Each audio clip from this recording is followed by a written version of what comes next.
המכונית על שלט, הקטנה בעולם. בואו נפתח. ככה המכונית נראית בתוך הקופסה. בואו נוציא אותה.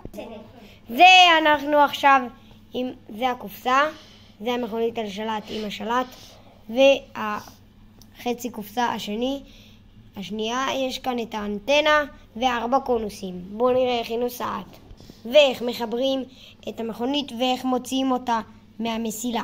המסילה הזאת היא באמת טובה, עד כדי כך שאתם תוכלו לראות שהיא לא נופלת.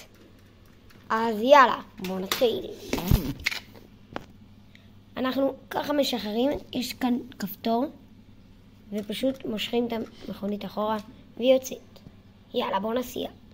עכשיו מבריגים את האנטנה, מוציאים אותה מהחלק הזה ושמים אותה בתוך השלט.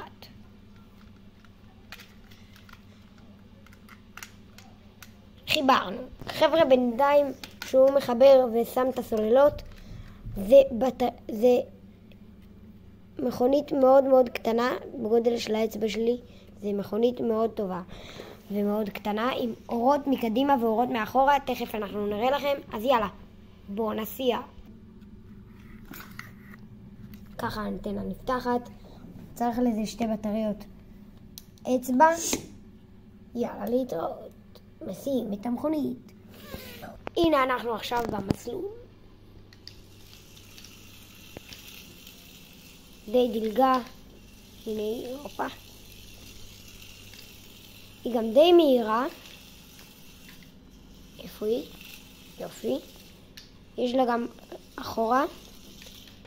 וסתכלו, דרך אגב, הנה האורות. יש גם מאחורה אור אדום. ואחלה קונוסים. אפשר, עם הקונוסים האלה הם די קטנים, וגם המכונית די קטנה, הם ממש טובים למכונית. בואו נסיע אותה בתרגיל אחר.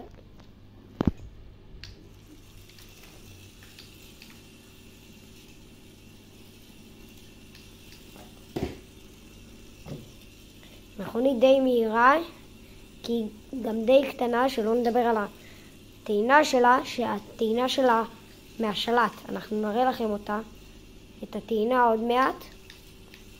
היא די מהירה. עכשיו הנה נחלש לה ההטענה, כי אנחנו כבר משחקים איתה מלא זמן, עוד לפני הסרטון. נגמר לה ההטענה. עכשיו, זו סיבה טובה שנגמר לה ההטענה, ככה נוכל להראות לכם איך היא פשוט, איך מטעינים אותה. עכשיו אנחנו נטעין. איך מטעינים? זה בעצם השלט מהצד כאן. תסתכלו, יש כאן מטען שהוא מתחת למכונית, יש את החיבור למטען. היא צריכה 5-6 דקות, ואתם רואים שהנורית היא דלוקה, זה אומר שהיא מוטענת. ברגע שהיא תכבה, זה אומר שהיא גמר. ודרך אגב, אם נוסעים, זה יעשה אור אדום, אם אתה לוחץ על אחד הכפתורים. עד כאן המכונית על שלט, הקטנה בעולם. להתראות בסרטון הבא.